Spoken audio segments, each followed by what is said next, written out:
Ele é professor aqui do Departamento de Ciência da Computação. Ele fez doutorado na USC, University of Southern California, em Los Angeles. Ele tem mais de 1000 citações, tá? Publica nas principais conferências da área, tá? SBRC. E agora vai estar falando para a gente um pouquinho mais sobre a internet das coisas.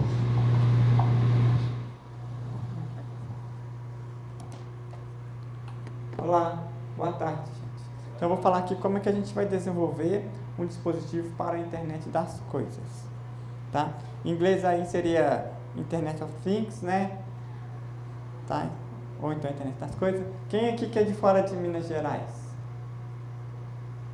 Tem pouca gente, tem uma, duas, três, quatro, cinco. Então, aqui em Minas, gente, a gente chama de Internet dos Trens. Tá? Então, o que é a ideia de, a gente chama de internet das coisas, é a IoT? A ideia é estender a internet atual, tá? Então, incluindo também objetos do nosso dia a dia. Então, é colocar objetos inteligentes conectados à internet. Esses objetos precisam ter requisitos de comunicação e processamento. Então, o objetivo é, com o objeto, a gente coletar dados do ambiente, e não só coletar, mas também podendo atuar sobre o objeto. A gente pode controlar esses objetos remotamente e também a gente pode acessar serviços que são providos por esses objetos. Tá? Isso, qual que é a vantagem disso? Isso provê novas oportunidades. Podemos ter novas aplicações, no qual a gente precisa de desenvolver novas pesquisas e protocolos para poder funcionar, e depois a indústria também pode utilizar esses protocolos. Tá? A internet atual seria que a gente tem aqui um núcleo, tá? Que a gente tem aí milhões de nós, onde a gente tem roteadores de switches. Depois disso a gente tem os nós hospedeiros, que é o que a gente normalmente utiliza, são computadores, enfim, afim, que tem em torno de bilhões de nós. E a gente pretende, então, estender isso com a internet das coisas, que a gente pode colocar novos dispositivos que vão auxiliar em várias tarefas. Por exemplo, para transporte tem ali o caminhãozinho, para a parte de logística, a parte de utilizar o telefone como um sensor, a parte também de Personal Area Networks e a parte também de automação industrial. Então, a ideia de IoT é a gente poder ter objetos que são inteligentes, que são conectados na internet, tá? Esses objetos, então, eles precisam ter recursos computacionais. Então, eles precisam ter processador, memória, sensor. E aí, a gente pode ter uma heterogeneidade de dispositivos conectados à internet. Então, a gente tem aí TVs, laptops, automóveis, smartphones, jogos, webcam, geladeira, qualquer objeto a gente pode conectar à internet. Tá? Então, na parte exterior, meu matemático gráfico, é estimado que tenhamos 40 bilhões de dispositivos conectados na internet até 2020. Tá? Lembrando que o planeta tem em torno de 7 bilhões, ou seja, tem mais de um dispositivo por ser humano. Tá? E isso traz uma nova gama de aplicações e potencial de desenvolver novas aplicações. A gente tem a ideia de cidades inteligentes, a parte de cuidar da saúde humana, a parte da casa inteligente, tá? Mas isso também traz novos desafios. Tem a questão de regulamentar os protocolos, tem a questão de segurança e tem a questão de padronizar esses protocolos, tá? Então, a ideia é que brevemente os objetos, ou as coisas, ou os trens, né, terão as seguintes habilidades. Eles vão poder comunicar um com os outros, tá? Eles vão poder prover um serviço, eles vão poder prover dados, que a gente pode gerar alguma informação com isso, eles também podem reagir a eventos e atuar sobre alguma coisa, tá? Para isso, a gente vai precisar, então, o que a gente chama de pilha de protocolos. Então, a gente precisa definir um conjunto de protocolos para poder operar esses objetos. E essa pilha, então, tem que ser conectada à internet. Tá? Uma perspectiva histórica. Em 1999, teve a primeira menção aí de internet das coisas, mas era no outro contexto. Era no contexto de usar o RFID, que é o identificador por radiofrequência, para poder identificar aí algum item. Então, seria tipo um código de barra que você lê usando ondas eletromagnéticas. Não tinha ainda a ideia de poder fazer um processamento em cima disso. Então, pra você ter uma ideia, em 99, o professor Cláudio Noura, aqui do TCC, ele, então, fez aí, olha lá, o FMG cria o menor servidor web em operação do país. Então, já em 99 tinha essa ideia de que a gente podia colocar equipamentos nos dispositivos para a gente poder conectá-los à internet e fazer o gerenciamento remoto. Depois disso, teve a questão da pesquisa muito em rede de sensores sem fio, tá? Que permite fazer avanços para automação residencial e industrial. E também proveu novos protocolos para melhorar o consumo de energia e também para reduzir o custo de memória. Tá? Esses protocolos também são escaláveis, ou seja, eles suportam um grande número de dispositivos e também são tolerantes à falha. Aqui a gente tem uma perspectiva de comparação da palavra-chave rede de sensores e também da palavra IoT. Então a gente pode ver que ao longo dos anos a rede de sensores foi diminuindo e a palavra-chave aí, IoT, foi aumentando, né? E aí o crescimento é meio que, a gente fala que é exponencial, né? Então também que a IoT virou palavra da moda aí, ó, certo? A IoT então está de laranja e está crescimento exponencial. Então, é um tema popular.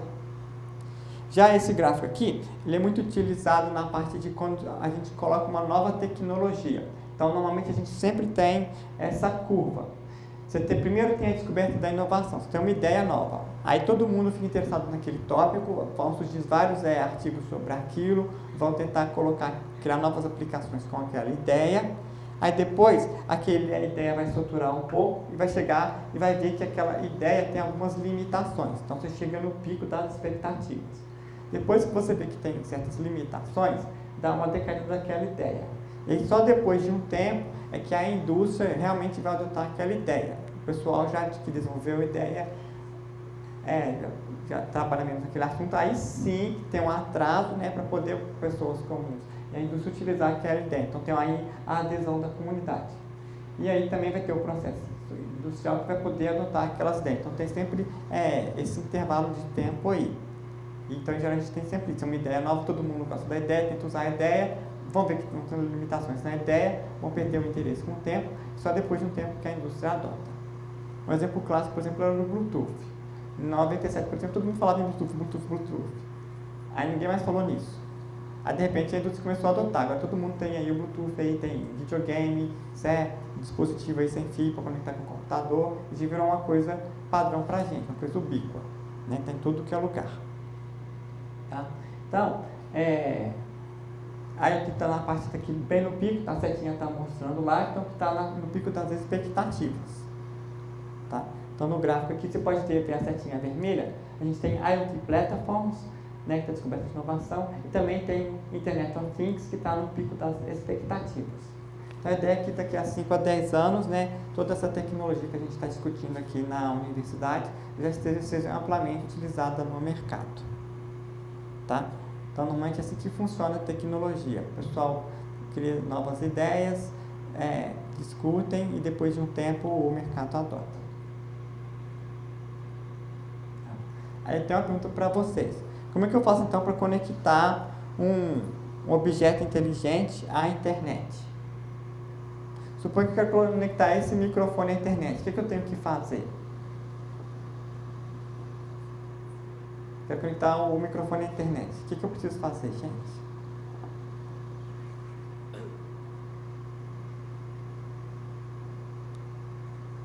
E aí?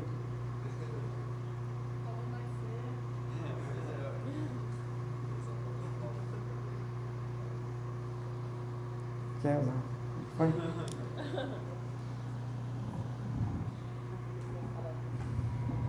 Utilizar algum protocolo que estabeleça conexão entre Isso. Qual protocolo que a internet utiliza?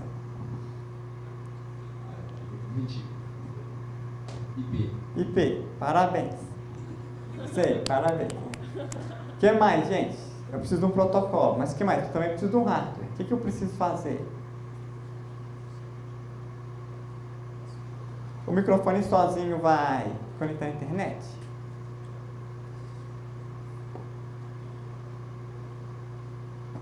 Então eu preciso do protocolo e o que mais? Como é que o protocolo vai mandar uma mensagem por onde? Então, gente, eu preciso de uma interface de rede, tá? Preciso de uma interface de rede, ou seja, é um dispositivo que vai poder mandar algum tipo de mensagem. Aí pode ser desde onda eletromagnética, pode ser igual meu mostrou, pode ser luz, pode ser onda acústica, tá? Precisa de alguma forma de comunicação, ok? Então a gente precisa de uma interface de rede. E também precisa aí comunicar, no caso aqui, como a gente está comunicando com a internet, a gente precisa comunicar utilizando o protocolo de redes da internet, que é o protocolo IP, ok? Precisa dessas duas coisas. Viu? É simples. Então, se eu quiser colocar um microfone na internet, eu arrumo alguma interface de rede para ele e faço aí a parte de rodar o protocolo IP. Então, qualquer ideia que vocês tiverem de colocar algum objeto na internet, vocês têm que fazer essas duas coisas, ok? Então, agora eu vou falar para você quais são, então, se a gente quiser criar um dispositivo IoT, o que eu preciso fazer? Quais são os blocos básicos?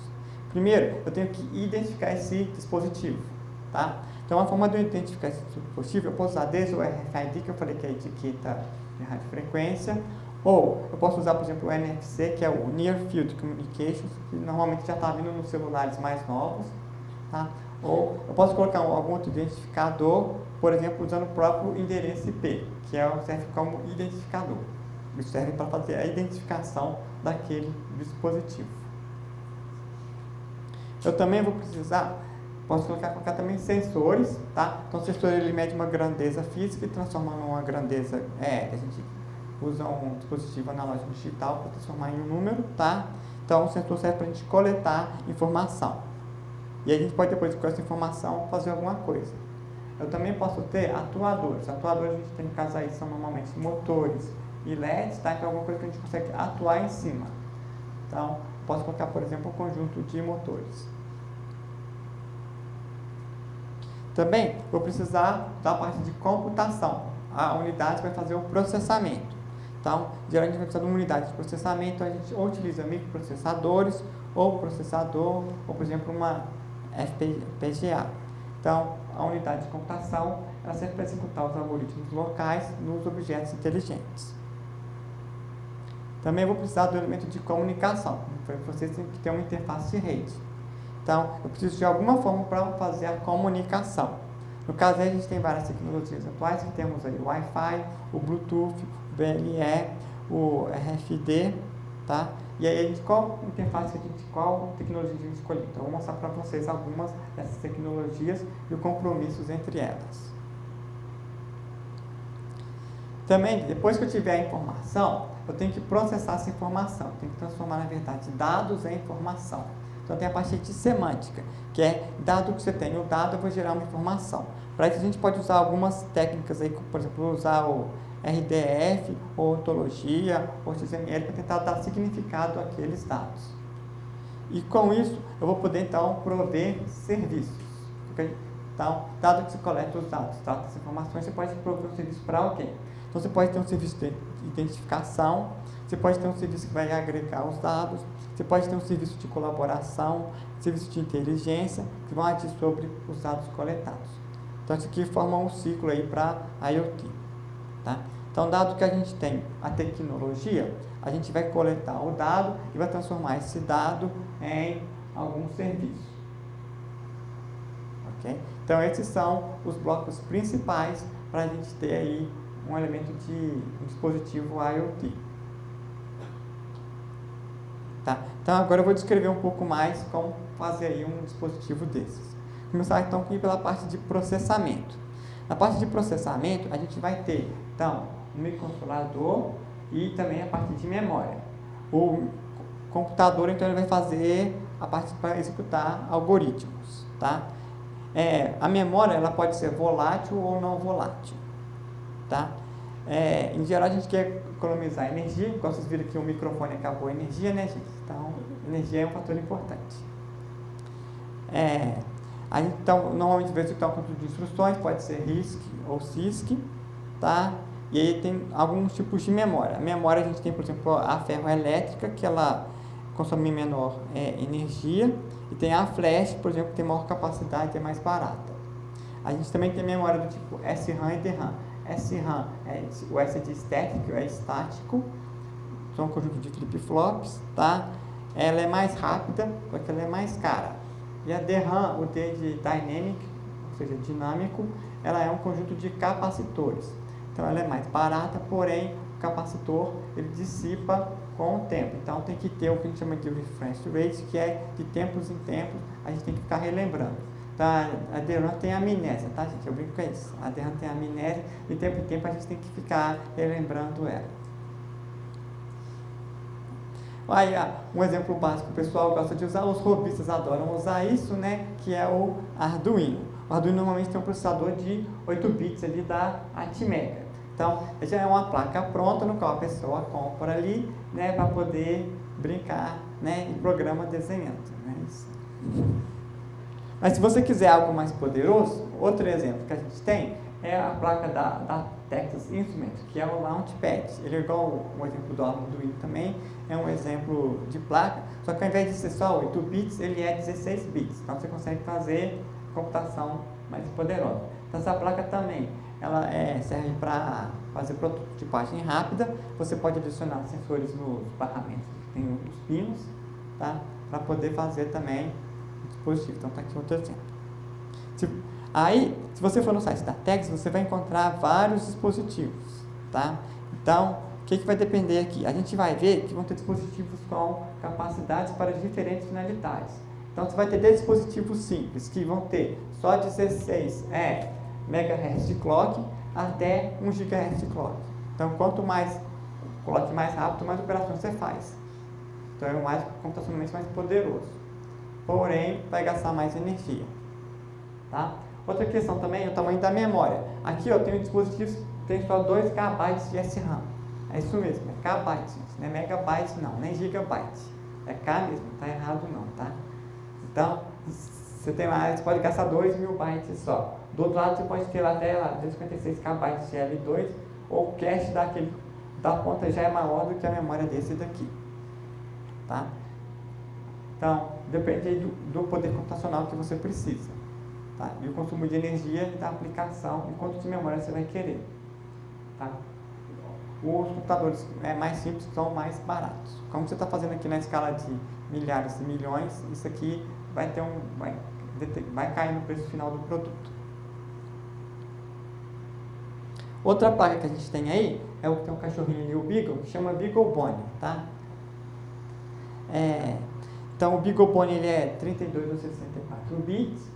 Tá? Ele já tem a placa montada aí, ele tem um processador Citara e ele já vem também com barramento e você pode adicionar novos dispositivos. Por exemplo, na parte de comunicação com a luz a gente utiliza o BeagleBone com a placa auxiliar.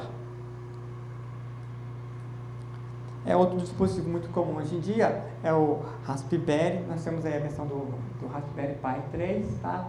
Ele tem o processador ARM de 64 bits. Ele já vem com o Bluetooth e o Wi-Fi on-board, tá? E custa em torno de $35.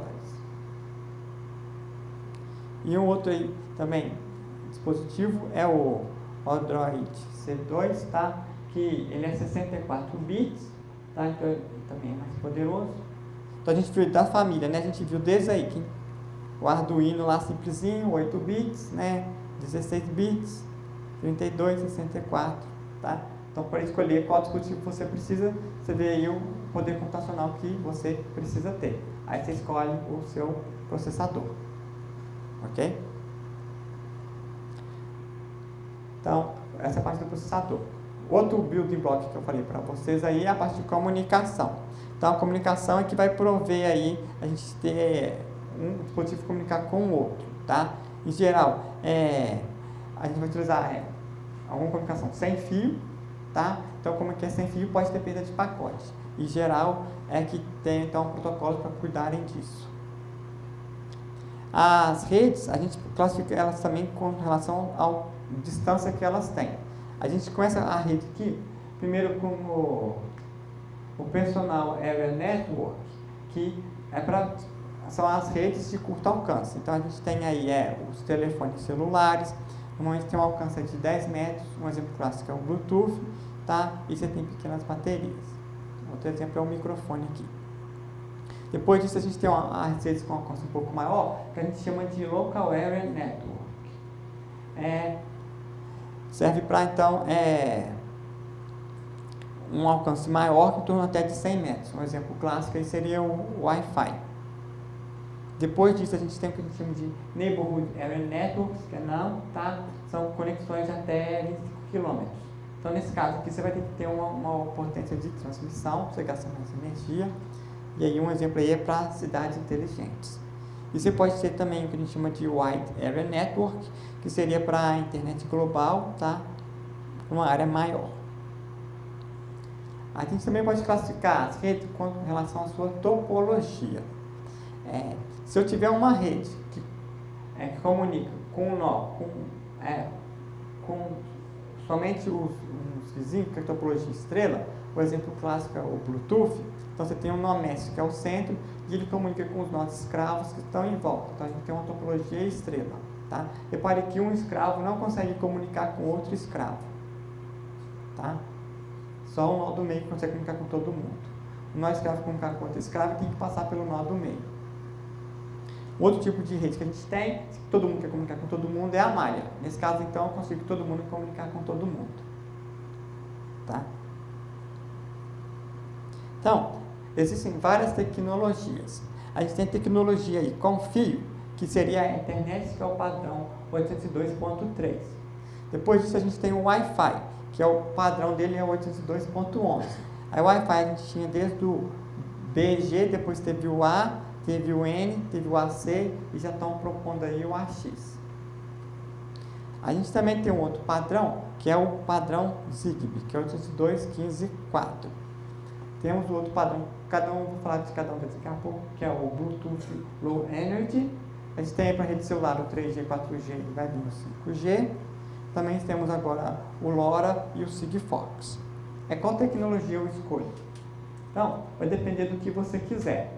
A gente aqui então tem uma tabelinha que mostra a tecnologia, o alcance da tecnologia, qual frequência ela opera, a vazão de dados que ela consegue e qual tipo da topologia.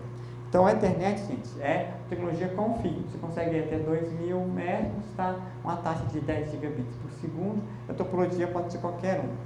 Mas o problema é que você tem que passar o fio lá, né? Alguém tem que passar o fio, tá? E não tem mobilidade.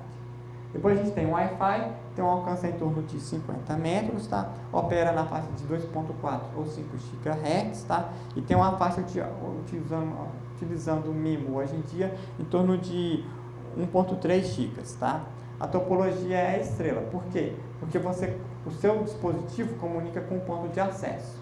Seu dispositivo não comunica com outro dispositivo, tá? Então, para isso você precisa do ponto de acesso. Então, o ponto de acesso seria o nó master, então temos a topologia estrela. Outra tecnologia que a gente tem agora é o Bluetooth e tem também o Bluetooth, que é a versão com baixo consumo de energia, que é o LE. Então, o BLE significa Bluetooth Low Energy.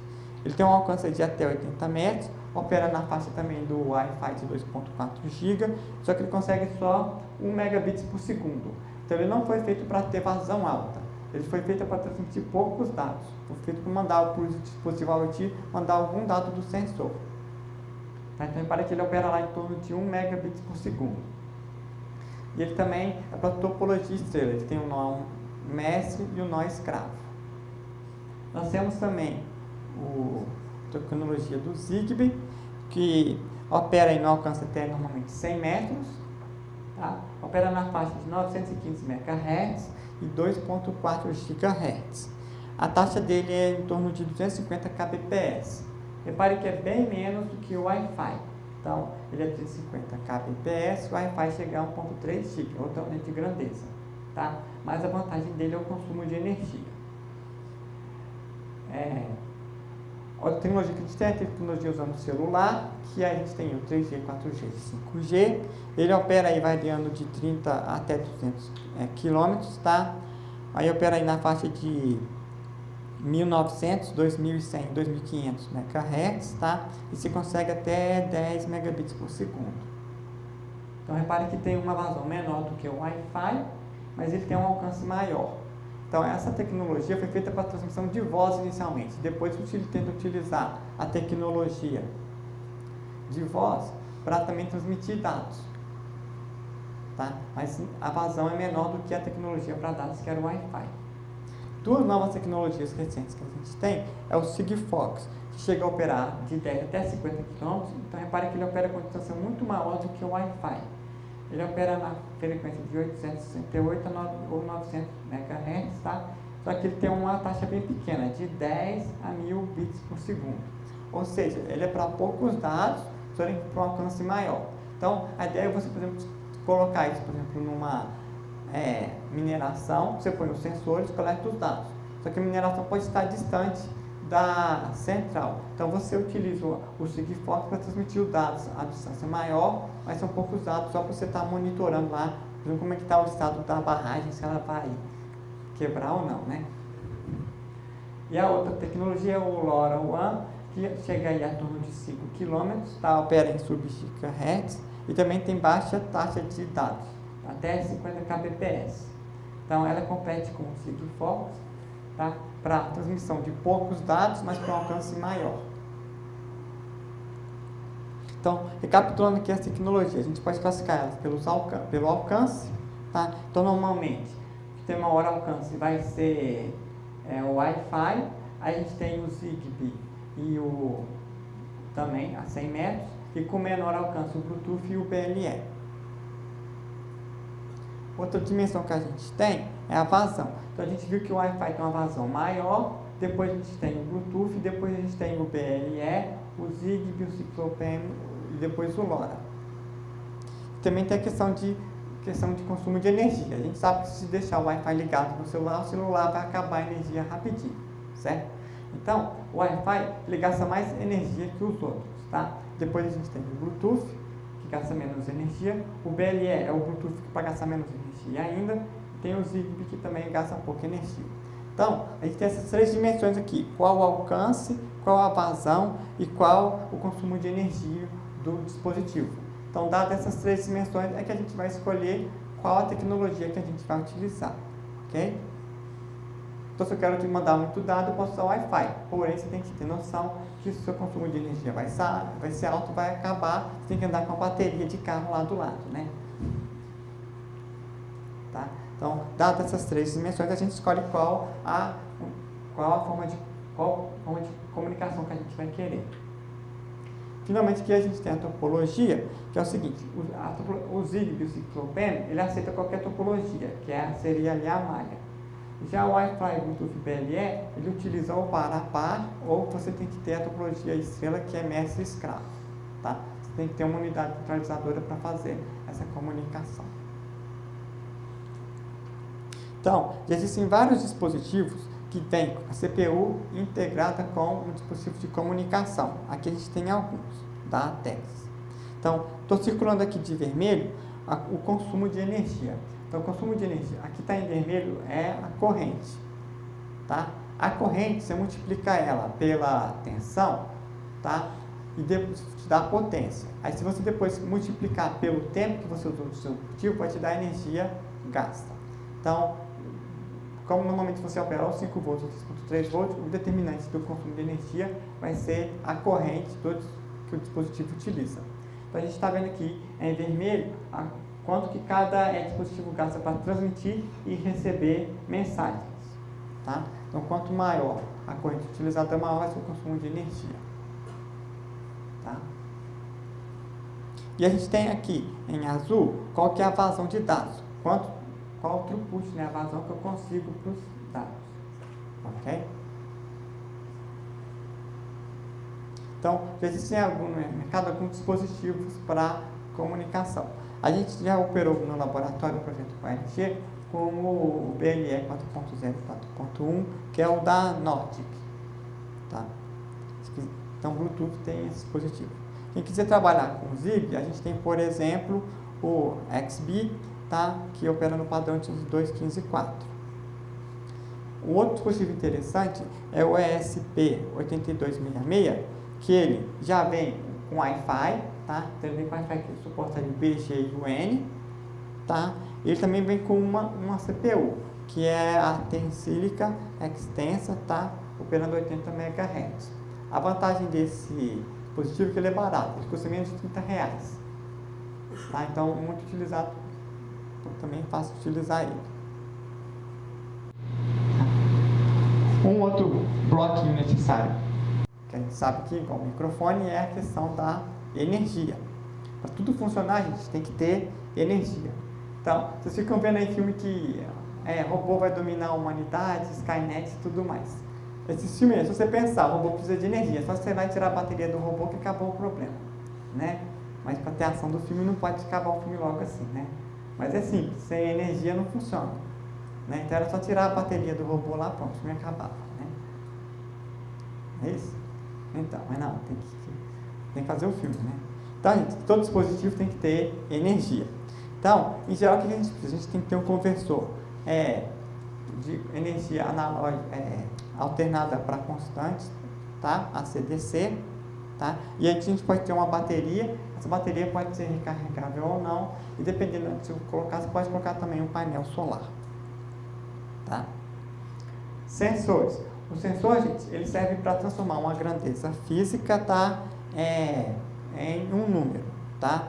Então, ele serve para capturar alguma grandeza física. A gente tem vários tipos de sensores. Tem sensor de temperatura, tem sensor de umidade, tem sensor de luminosidade, tem sensor de oxigênio, tem sensor de clorofila, tem sensor de presença, tem sensor de infravermelho. E a gente também pode combinar esses sensores que a gente chama de sensores virtuais. Então, por exemplo, ali eu tenho um sensor de gás carbônico, tá? E um sensor de temperatura. Então, por isso eu posso tentar detectar um ser humano com inferência. Se está gastando, se tem alguém gastando CO2 no ambiente, tá? E emitindo calor, tem algum ser vivo ali. Já atuadores, gente, é um elemento que vai produzir algum elemento. Em geral, a gente tem motores, então para fazer, por exemplo, robôs, né, que são um conjunto de motores. Tem um outro exemplo seria bomba hidráulica. Se quiser automatizar, por exemplo, irrigação do seu jardim ou de uma fazenda. E um outro exemplo de atuador são os LEDs. Então, o LED ele é um atuador no qual ele emite luz. Tá? Então, agora existe um grande investimento da indústria também em novas plataformas e os custos estão caindo. Então, por exemplo, o Raspberry que eu falei aqui, ele tem um custo de $35, tá? Alguns sensores, eles custam em torno de centavos de dólares, tá? Então, vai depender de quais sensores você quer colocar na sua aplicação. Então, até aqui eu falei da parte de hardware, mas toda vez que a gente for fazer um dispositivo, a gente divide ele na parte de hardware e na parte de software. Então, agora eu vou comentar um pouco da parte de software, tá? Software, a gente normalmente precisa de um sistema operacional, tá? E a gente também ter que testar o software executando. Então, a gente pode utilizar aí simulador, emulador ou um testbed. Na parte de software para IoT, a gente tem o Contic, tá? Que ele gasta em torno de menos que 2 KB de memória RAM e menos de 30 KB de memória ROM. E você pode programar utilizando a linguagem C. A gente tem aí o sistema operacional TinyOS, que ele gasta menos de 1 KB de memória RAM e menos de 4 KB de memória ROM. Você programa ele usando o NESC-C, que é um C um pouco diferenciado, tá? E o outro a gente tem o Riot, que também você programa em C ou C++, então eles são para dispositivos com pouco recurso. Se você quiser um dispositivo com mais recurso, aí você pode então utilizar, por exemplo, o Android, ou o Snap, ou o Raspbian, tá? Para poder ter dispositivos com mais recursos. A gente também pode emular e tem simuladores. Então, se a gente quiser testar novos protocolos de redes, onde que eu vou testar eles? Então, a gente tem, por exemplo, aqui, o Kuja, ele é o simulador do Contic que eu mostrei no slide passado. Então, o Kuja é um simulador para a linguagem C para IoT. A gente tem o Tosin, que é um simulador para o TinyOS, tá? Para NESC-C. A gente tem o NS2 e o NS3, que é mais uma parte de redes, em geral, tá? A gente tem o Omninet e o Castalia, que é mais para a parte de rede sem fio, e tem o simulador SignalGo, que é mais para a parte de sistemas distribuídos. Então, esses simuladores, eles são para diferentes especialidades. Se você quiser para IoT, tem o Kuja e o Tosin. Se quiser para redes em geral, você tem aí, por exemplo, o SignalGo. Depois que você tiver, então, o simulador dentro do seu protocolo, você quer testar no ambiente real. Então, para isso existem testbeds. Então, testbed, gente, nada mais é do que uma plataforma no qual a gente pode testar fisicamente utilizando o hardware real, tá, os protocolos, tá? Então ela é apropriada para a gente fazer parte de experimentação. Então, existe aqui um projeto do departamento, aqui do TCC, do Laboratório do INET, com os países europeus. Então, o projeto chama Futebol. Tá? O nome do projeto é Federated Telecommunications, tá? Para integração de redes sem fio e redes óticas. Tá? Aí puseram o nome de Futebol. Federated Union Telecommunications. Tá? É Brasil. Tá? Aí nós temos agora a gente prover um testbed que todo mundo pode usar. Então vocês podem ir no link futebol.dcc.fmg.br. Aí vocês veem lá, tem um tutorial de como utilizar o testbed. Se vocês criam uma conta, vocês vão utilizar o site do JFET e vocês vão poder ter acesso a esse testbed. O que tem nesse testbed? A gente tem aí 16 Raspberry Pi 3 modelo B, tá? Vocês podem programá-los. Eles também têm um USB stick para usar o Wi-Fi 802.11n, tá? Nesse testbed a gente também tem 16 telas B, que é a parte de rede de sensores sem fios.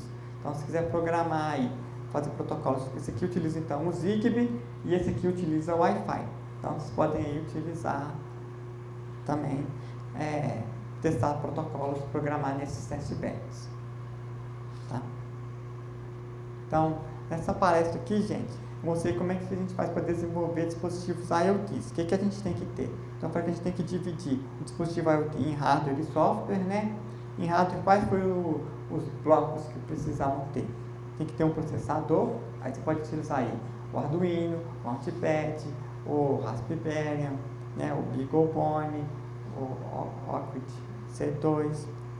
Tem a parte de comunicação, então você pode escolher o protocolo, dependendo do que? Do alcance, da vazão e do consumo de energia. Então você pode utilizar aí desde o Wi-Fi, celular, BLE, Zigbee, tá? Também tem a questão do conjunto de sensores que você pode querer utilizar. Falei, tem oxigênio, gás carbônico, luz, temperatura, umidade. O atuador, você pode colocar um conjunto de motores, fazer um robô, você pode colocar LED, comunicação com luz, e a questão da energia. Aí você pode colocar bateria, que pode ser recarregável ou não, pode colocar painel solar ou não. E a parte de software, você tem que ter uma pilha de protocolos, tá? E tem que ter um sistema operacional. Então, eu vou mostrar aqui para vocês. A gente desenvolveu uma plataforma também, que está aqui.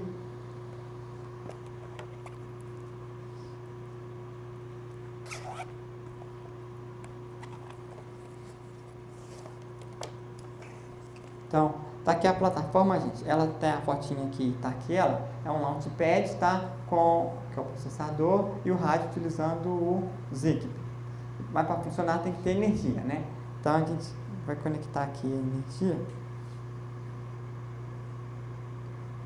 Então, vocês vão ver que o LED acendeu, que é um atuador, né?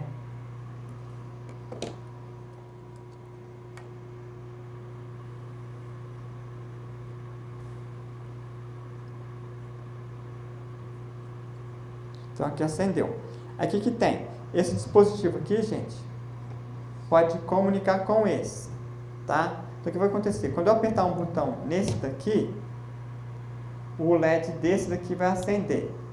Tá? Você quer segurar?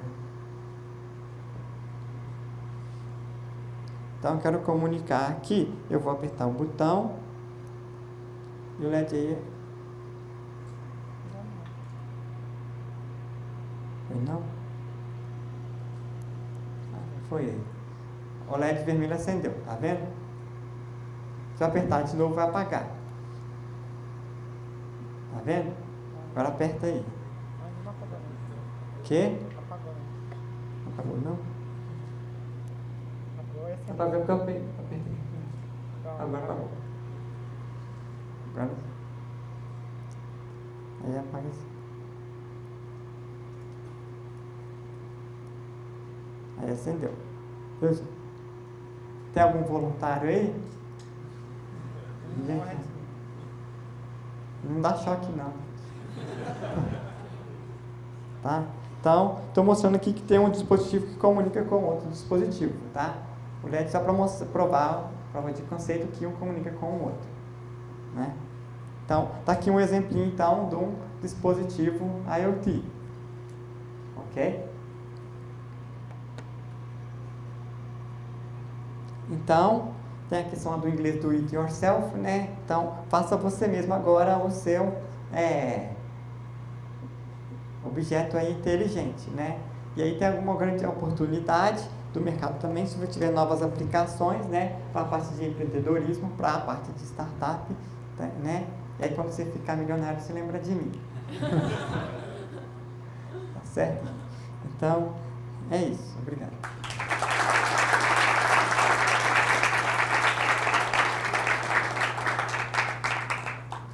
Perguntas?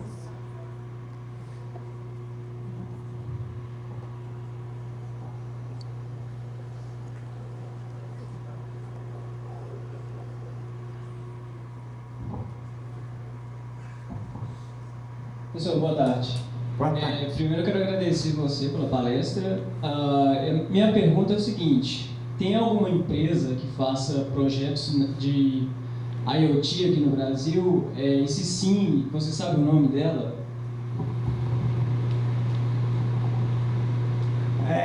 Você, como eu falei aqui, hoje em dia essa tecnologia você mesmo pode fazer, tá?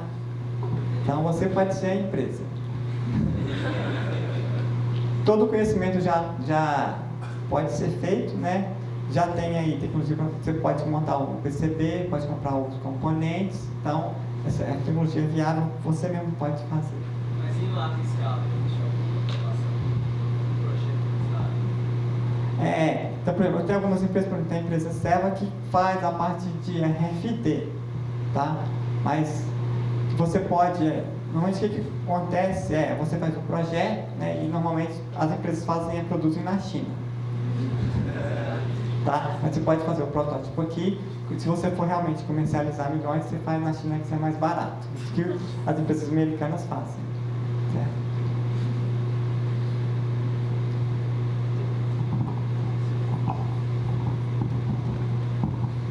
Primeiramente, muito obrigado pela palestra, foi muito boa. Eu reparei nesse teste que você fez aí do LED, que aumentando um pouquinho a distância, ele já não estava comunicando. Não, ele estava. Não, tipo assim. É porque quando a pessoa aperta o botão, às vezes a gente aperta duas vezes, porque a gente chama de pause. Sim, mas isso me despertou mais ou menos uma dúvida com relação a, tipo assim, qual protocolo seria melhor, dependendo da distância, como saber calcular certinho qual tipo de protocolos vai ser melhor para utilizar na questão de, por exemplo, vestíveis, né, materiais vestíveis, que você tem que pensar bastante no consumo de energia, essas coisas. Como que ficaria para calcular ou para saber qual que eu vou utilizar? Protocolo, qual coisa assim? A questão é em relação ao consumo de energia com a distância. Existe um modelo, quem quiser pode fazer a matéria do meu irmão de rede sem fio, que lá mostra que o modelo, que a potência do sinal, ela propaga, é uma energia, tá? E aí se divide pela distância normalmente elevada a 1 alfa. Esse alfa varia entre 2 a 3. Então, é a intensidade que dissipa, tá? Então, essa intensidade ela vai dissipar normalmente com a distância ao cubo, tá? Aí, então, você vai depender da potência de sinal para isso. Então, aqui eu mostrei, tem uma noção básica para vocês da distância. Nesse gráfico aqui, né, você tem um alcance. Então, dado o alcance que você quer, você pode escolher uma dessas tecnologias. O alcance vai depender da potência de transmissão, que é o quão alto eu falo. Se eu falar muito alto aqui, todo mundo vai me ouvir, né? Eu falo baixinho, né? Tem um microfone. Então, a potência de transmissão ela gasta mais energia, mas ela aumenta a distância. Então, tem esse compromisso aí. Se você quiser aumentar a distância, mas você vai gastar mais energia, tá? E também tem regulamentação. O dispositivo Wi-Fi é em torno de 1 mW. Você não pode mandar uma energia muito alta, não, que também tem interferência com os outros dispositivos, tá? Existe um modelo matemático, se quiser para fazer a disciplina do professor Felipe, né? E aqui tem essa tabelinha, mostra a distância, o alcance para cada tecnologia.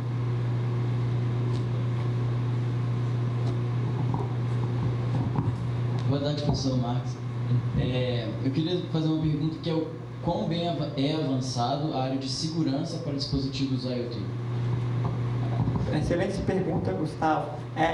Então, como isso é uma área nova, a gente está sempre com novos desafios, então já existem alguns estudos de novos protocolos para isso, mas é sempre bem-vindo alunos que queiram estudar a parte de segurança em IoT.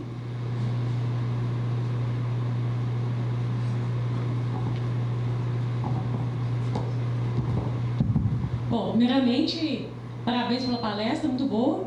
E minha dúvida é o seguinte, aqui no Brasil eu não sei, mas em vários países eu já li reportagens, dá para ouvir assim? Sim, estamos ouvindo. Reportagem, por exemplo, em Suécia, por exemplo, ou na Inglaterra também, de pessoas que são muito sensíveis a Wi-Fi, né? Então, por exemplo... Deixa eu ir. Vamos chegar. Não, ele dá um barulho agudo. Oi? Ou, por exemplo, na Suécia, ou então na Inglaterra, eu vi reportagens de pessoas que tinham muita sensibilidade ao Wi-Fi, alergia ao Wi-Fi, e por isso eram consideradas pessoas, vamos dizer, com necessidades especiais no mundo altamente conectado. Né? Igual, por exemplo, eu vi o caso do engenheiro da Ericsson, na Suécia, que teve que aposentar precocemente e viver numa casa no meio do mato e tudo, por causa de radiação e tal. Beleza. Com o aumento da questão da internet, principalmente a internet das coisas, tudo envolvido ali, pode ocorrer de ter tanta radiação envolvida a ponto das pessoas terem mais frequentemente esse tipo de sensibilidade, e em caso positivo, teria como ter algum dispositivo que neutralizasse isso, para não tornar, digamos, pessoas incapacitadas, né, que tem esse tipo de sensibilidade por excesso de radiação? Essa radiação não é comprovado cientificamente o que você falou, tá? Não é comprovado cientificamente o que você falou, tá? Dentro da discussão se o celular faz mal ou não, não tem comprovação científica disso. Essa daí do Wi-Fi também não, tá? O que acontece é que essas ondas eletromagnéticas, elas já existem. Por exemplo, a luz, a gente já tem luz sendo emitida, certo? A questão é que normalmente, a frequência, a energia é proporcional à frequência. Então, essas frequências têm pouca energia. Então, em geral, não causa dano ao ser humano. O que causa dano ao ser humano seria, por exemplo, o raio gama lá. Essa, com certeza, né, comunicação entre estrelas, com certeza vai afetar a gente. Qual a explicação, então, que teria para esse fenômeno? E várias reportagens mostram tudo? Não, tem que fazer a pesquisa científica clara. Mas, em geral, gigahertz, o Wi-Fi, é a potência do micro-ondas. Então, pode acontecer que o corpo humano tem água, então pode ter um aquecimento dele. Tá? Mas a energia é 1 milhões, muito pouco. Beleza. Obrigada. Vamos agradecer, então, ao professor Marcos.